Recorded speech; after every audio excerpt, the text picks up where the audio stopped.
আমেরিকার জনগণের উদ্দেশ্যে খোলা চিঠি লিখেছেন ইরানের প্রেসিডেন্ট মাসুদ পেজেশকিয়ান। দেশটির রাষ্ট্রীয় সংবাদ মাধ্যম প্রেস টিভিতে প্রকাশিত এই চিঠিতে ইরানকে নিয়ে আমেরিকার মিথ্যাচারের প্রতিবাদ জানান তিনি।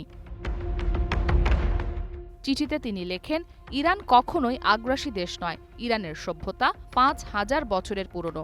অতীত বা আধুনিক ইতিহাসে ইরান কখনোই আগ্রাসন, সম্প্রসারণ, উপনিবেশবাদ বা আধিপত্য বিস্তারের পথ বেছে নেয়নি। এমনকি কখনোই আগে কোনো যুদ্ধ শুরু করেনি। তবে যারা আগে আক্রমণ করেছে, ইরান তাদেরকে অত্যন্ত কঠোর, দৃঢ়তা ও সাহসিকতার সঙ্গে প্রতিহত করেছে।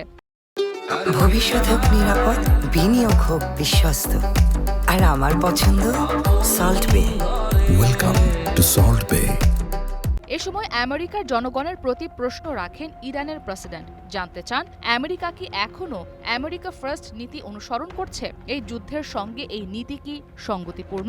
সাধারণ নাগরিকদের উদ্দেশ্য করে বলেন, আপনাদের কাছে জানতে চাই, এই যুদ্ধের মধ্য দিয়ে কি জনগণের কোনো জাতীয় স্বার্থ জড়িত? এছাড়া আমেরিকার ইসরায়েলের প্রভাব ও প্রলোভনে পড়ে সহায়ক শক্তি হিসেবে সংঘাতে অংশ নেওয়ার সত্যতা জানতে চান তিনি।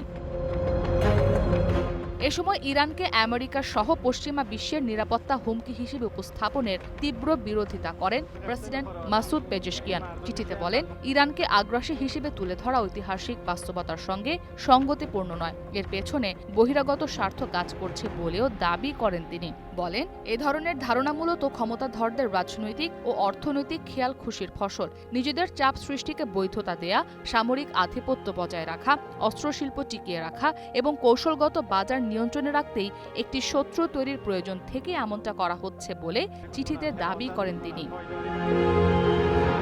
বুধবার প্রকাশিত ওই চিঠিতে পেজেশকিয়ান আরও বলেন, ইরানের বিদ্যুৎ, জ্বালানি ও শিল্প অবকাঠামো সহ দেশটির সাধারণ নাগরিকদের ওপর চালানো হামলা আন্তর্জাতিক আইন অনুসারে যুদ্ধাপরাধ। শুধু তাই নয়, এই যুদ্ধের কারণে যে অস্থিতিশীলতা, প্রাণহানি ও আর্থিক ক্ষয়ক্ষতির চিত্র সামনে আসছে তা ইরান ছাড়িয়ে মধ্যপ্রাচ্য, এমনকি এর বাইরে বহুদূর এবং অনির্দিষ্টকালের জন্য বিস্তৃত হবে বলেও সতর্ক করেন ইরানের প্রেসিডেন্ট। ইসরাত মুক্তি, ওয়ান ইন্টারন্যাশনাল ডেস্ক।